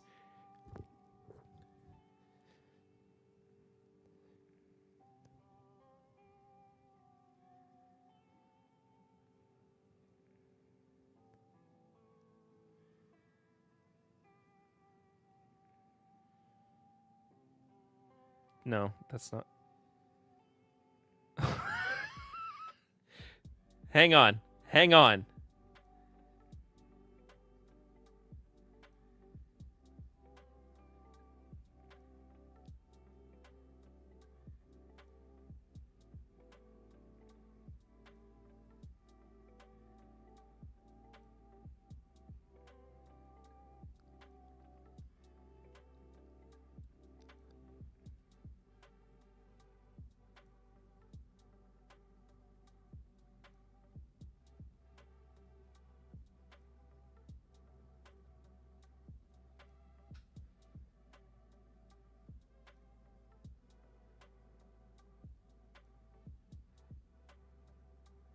It's at this liquor barn.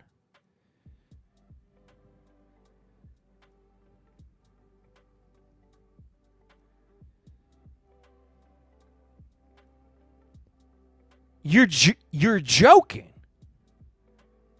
Why is it just there?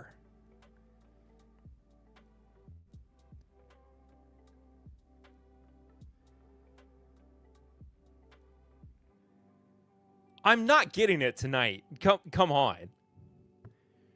We're getting it. Don't get me wrong, but I'm not getting it tonight. Also, my phone is just absolutely crap in the bed. No, it's not at the Hamburg one. It's at the Richmond Road one.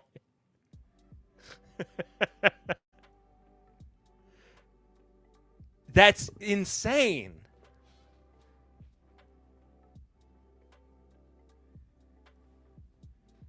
How on earth is it just there?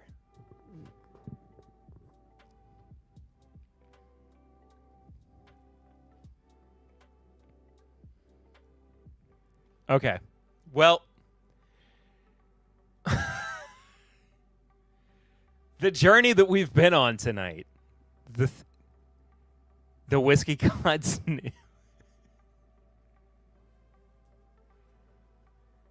I'm voting for or I'm waiting for the dad text. No. That's not happening. That's not happening. This is not a dad purchase. It's not that kind of thing. No.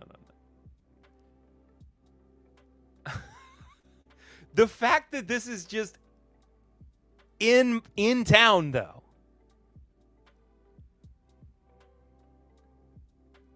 Because I was like, I'm going to have to go from Pabst to Shackleton. I was like, I'm going to have to go order this online somewhere. And it's just here. This is bonkers.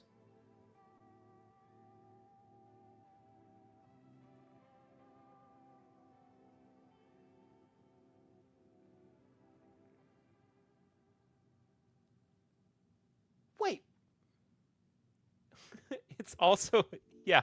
Okay, I have it like confirmed in triplicate because it's also showing up on DoorDash now too.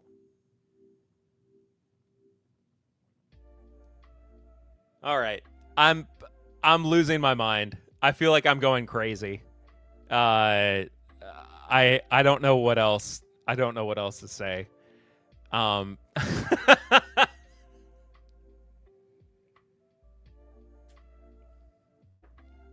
What an insane stream. I think that does it. I don't know what else to do. Because I've done about all I can. I'll be honest with you. Folks, thank you all so much for hanging out with me tonight. This has been a fun stream.